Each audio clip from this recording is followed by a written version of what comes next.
Agora vamos falar sobre dores. A gente, tá passando por aquele momento do ano em que as temperaturas caem e muitas dores aparecem. Vamos conversar sobre isso com a doutora Pérola Grimberg-Plappler. Ela é médica fisiatra. Bem-vinda ao Revista. Bom dia. Tudo bom? Muito obrigada. Bem-vinda mais uma vez, Obrigada pelo convite. A gente que agradece. Mesmo porque esse assunto vai ajudar muita gente que passa por isso agora, né? Essa época do ano. É interessante que tem muita gente que diz que tem a capacidade de prever uma mudança de temperatura ou de clima, muitas vezes, porque o corpo dá sinais antes.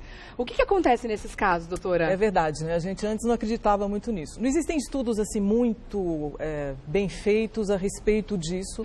Então, o que a gente sabe é mais ou menos de avaliação e de estar observando o que acontece. Tá. Mas o que se sabe é o seguinte: no frio, os seus vasos se contraem. Quando os vasos se contraem, você tem menos sangue circulando.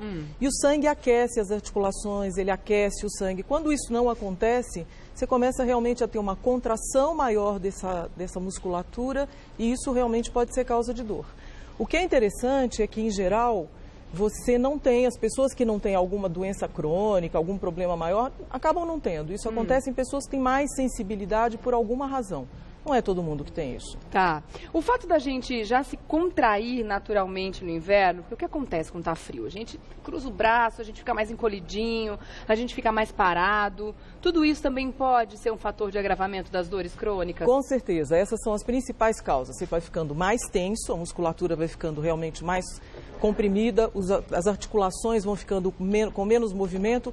E um grande problema é que as pessoas diminuem a atividade física. Saem menos de casa, fazem menos atividade física e com isso acabam piorando também o quadro de dor. Tem alguma parte do corpo que mais sofre nessa época do ano? Em geral, as articulações que já têm algum tipo de sensibilidade ou porque elas já têm uma artrite ou pessoas que tiveram alguma fratura, muitas vezes essas fraturas também acabam reclamando nessa época. Principalmente se tiver alguma síntese, algum metal, né? Se ela as pessoas com prótese, então, sofrem mais. Não prótese exatamente, porque quando você põe a prótese, você já não tem a sensibilidade nessa articulação. Mas as pessoas que tiveram uma fratura e colocaram um parafuso ou um pino, essas pessoas podem ter dor. E a explicação para isso é interessante também, é que, teoricamente, o metal, ele resfria muito mais rapidamente do que o músculo e por isso você começa a sentir mais essa sensação do que você sentiria se você não tivesse o metal. Mesmo estando dentro do corpo, ele sente Mesmo estando dentro do corpo, ele esfria diferente. Mais rápido. A velocidade de resfriamento ou de aquecimento do metal é diferente do corpo. Então, tanto o aquecimento, e por isso você não pode fazer ondas curtas, por exemplo, em cima de uma prótese ou em cima de uma haste, porque ela esquenta muito mais rapidamente e aí pode correr o risco de queimar. E o frio é a mesma coisa, você acaba resfriando mais rapidamente do que o músculo e com isso você pode sentir mais o quadro de dor. E o que acontece com as dores nas costas nessa época do ano? Muita gente reclama muito mais, né? As dores nas costas, qualquer tipo de dor, qualquer tipo de inflamação fica mais sensível com o frio. Então, pessoas que já têm dores nas costas, assim, corriqueiramente, podem sentir mais dor realmente. E essa tensão, essa contração da musculatura acaba realmente levando a um quadro de dor maior. E os idosos? Os idosos também acabam sofrendo bastante, né? Idosos também sofrem bastante. Eles já sofrem com os quadros de artrite, que acabam acontecendo naturalmente.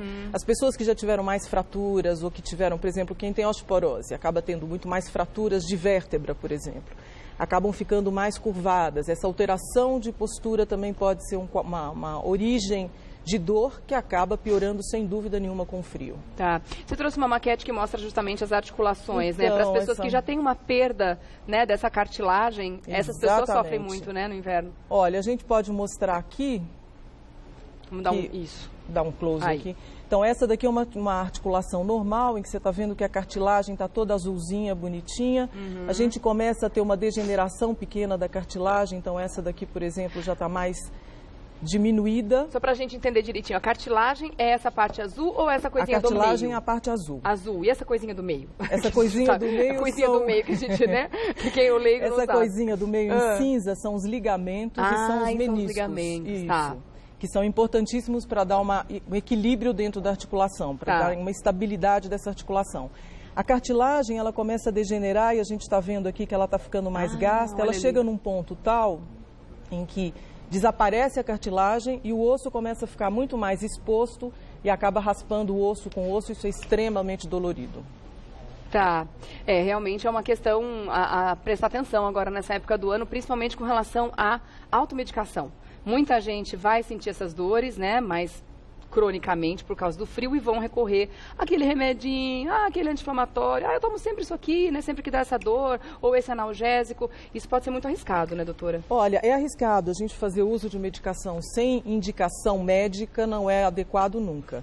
Mas existem outros recursos que a gente pode ter antes de começar a ter dor. Então, fazer, por exemplo, atividade física, exercícios de alongamento, exercícios de aquecimento podem ajudar. Usar roupas mais quentes, então estar bem agasalhado, não ficar exposto muito ao frio. São coisas que podem realmente ajudar.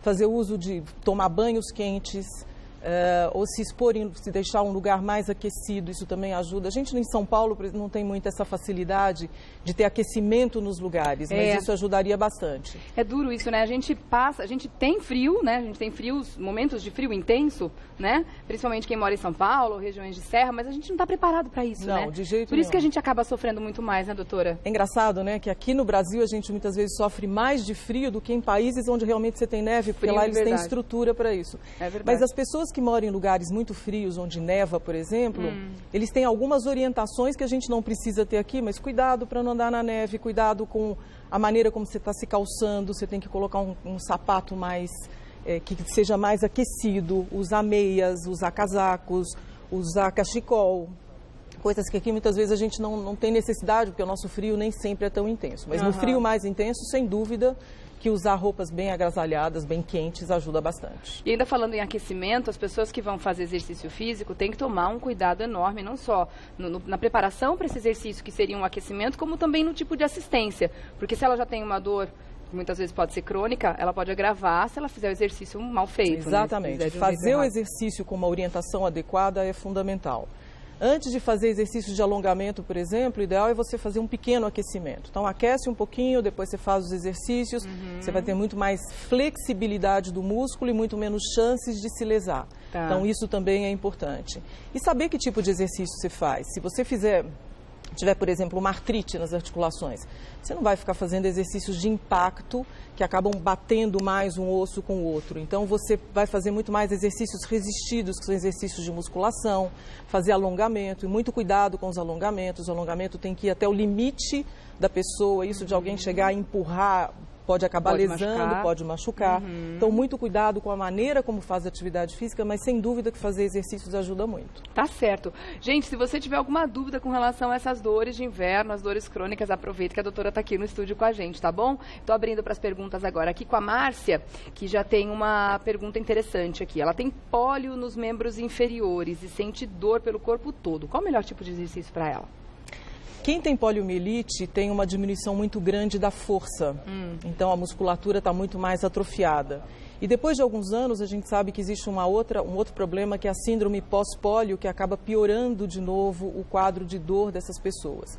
Então ela realmente pode ter dor generalizada, tem que saber se essa dor é só por causa da pólio, porque a pólio foi só em membros inferiores, se ela não tem também um quadro de fibromialgia.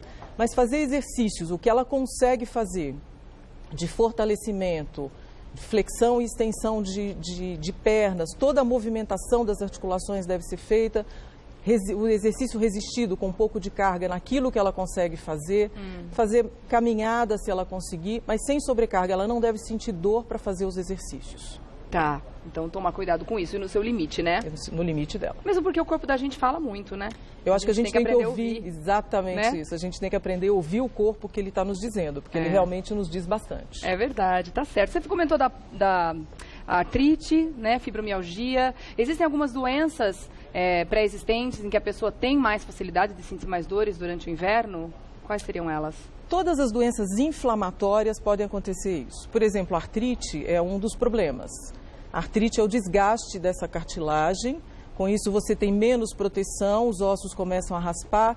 Existem hoje em dia alguns produtos que você pode tomar, então alguns analgésicos, anti-inflamatórios eventualmente. O anti-inflamatório tem que ser tomado por períodos curtos. Existem os colágenos hidrolisados que são alimentos, na verdade, mas que ajudam nessa prevenção e na melhora do quadro de dor. Então, existem alguns recursos que você pode utilizar para pessoas que têm essas dores crônicas para saber de que maneira elas vão conseguir se defender dessa piora do quadro quando chega o inverno. Tá. Você comentou do colágeno hidrolisado, como é um produto relativamente novo, né, no mercado, né, uma coisa que a gente pode lançar mão nessas situações. As pessoas que estão teoricamente saudáveis, elas já podem começar a fazer uso desse tipo de produto para evitar um desgaste nas articulações e nas cartilagens no futuro? É indicado? A gente é feito, uma grande parte nossa é feita de colágeno. E na medida em que a gente vai envelhecendo, a gente vai perdendo esse colágeno. Você não consegue produzir tanto colágeno quanto deveria. Tá. A gente se alimenta com pouca proteína, que é o que ajudaria na formação desse colágeno. Então, o que a gente recomenda é que pessoas que já fazem atividade física ou que já têm um quadro de artrite devam fazer uso, sim, de colágeno para melhorar esse quadro e para ajudar a formação de mais colágeno dentro do corpo. E aquelas pessoas que já sabem que o inverno chegando, elas vão acabar sentindo essas dores, o que elas podem fazer antes mesmo dessas dores chegar? Tem como evitar isso, seja com medicação ou com alguma atitude que o corpo aceite positivamente? Olha, estar fisicamente preparado, fisicamente ativo, fazer uso desse tipo de substância, saber exatamente em que momento que ela está tendo essas dores, em que período que ela tem a dor, se agasalhar adequadamente, ter uma boa postura, essas coisas podem ajudar bastante essas pessoas a evitarem um pouquinho esse quadro de dor. Tá. Muitas vezes você não consegue evitar completamente, né? Muitas vezes você acaba tendo essas dores. Então, pessoas, por exemplo, que têm uma fratura e que tem metal no pé ou na perna, em algum lugar, elas sabem com antecedência realmente que vai chover. Uma das explicações legais para isso é que a gente tem dentro do nosso corpo alguns sensores de pressão. Então, são baroreceptores que a gente chama. Quando você vai ter uma mudança da temperatura, você tem uma alteração nessa pressão barométrica. E os nossos receptores, que é a pressão atmosférica. Tá. E aí esses receptores percebem isso. Além disso, quando você diminui essa pressão barométrica, teoricamente você aumenta o espaço que os órgãos podem ocupar. Tá. Quando você tem uma pressão, você tem um determinado posicionamento dessas estruturas. Quando diminui a pressão, esses órgãos acabam se alargando. Então, muitas vezes, eles podem comprimir nervinhos de sensibilidade. E essa é uma das explicações pelas quais você tem um quadro de dor também. Consegue prever o tempo. Consegue prever o tempo, exatamente. Então, muito mais do que a temperatura incidindo sobre essas estruturas, é a questão da pressão que faz com que... muda antes da temperatura mudar. São as duas coisas, na verdade. Essa pressão barométrica pode ser anterior até ao frio, porque muitas vezes você ainda não sentiu, não começou a sentir o frio, mas o tempo já está mudando. Mas o tempo já está mudando, Sim. Então você começa a perceber isso. E o frio acaba contraindo a musculatura. Tá. E a contração muscular acaba levando a um quadro de dor, sem dúvida nenhuma. Isso quer dizer, então, que as pessoas que moram em altitudes diferentes podem sentir mais ou menos dor, será? Olha, é uma boa pergunta. Dor crônica? Nunca li a respeito, mas a gente pode começar a pensar a respeito disso. Porque incide tanto sobre a gente quando a gente vai para um lugar numa altitude maior ou menor, quem mora no nível do mar, será que melhora um pouquinho? Uma boa pergunta, nós vamos tentar descobrir isso, porque eu realmente não sei te responder. Porque morar na praia já é bom, né? Se tiver menos dor, então melhor ainda, né, doutora? Quem sabe, as pessoas que moram na praia têm menos dor realmente, né? A gente acha que porque a temperatura é mais quente, tem uma pressão mais estável. De repente pode ser. Que interessante, muito legal. Bom, gente, mas fica sempre aquela dica, né? De quando a gente fala em bem-estar, a gente tem que falar daquele combo, né? Que é exercício físico, uma boa alimentação, prestar atenção no nosso corpo, isso tudo, acho que são as dicas de ouro mesmo, né, doutora? E você sabe que a alimentação está voltando à tona, né? Porque a gente tinha abandonado essa história de alimentação, achava que isso não era tão importante. E cada vez mais a gente tem visto quanto os alimentos são importantes. Então, toda essa parte de oxidação e de antioxidantes, tudo isso tem sido cada vez mais estudado de novo e a gente tem entendido melhor o que está acontecendo e respeitado mais isso. Então, realmente a gente é o que a gente come, né, doutora? A gente é o que a gente come, é exatamente isso. É verdade. Tá certo, então. Quero agradecer a doutora Pérola Greenberg Plappler, que é médica fisiatra e também diretora da Divisão de Medicina Física do Instituto de Ortopedia e Traumatologia do Hospital das Clínicas FM USP. Muito obrigada pela sua presença aqui. Sou eu quem agradece a oportunidade. Muito obrigada. Até uma próxima, Obrigada. viu? Até.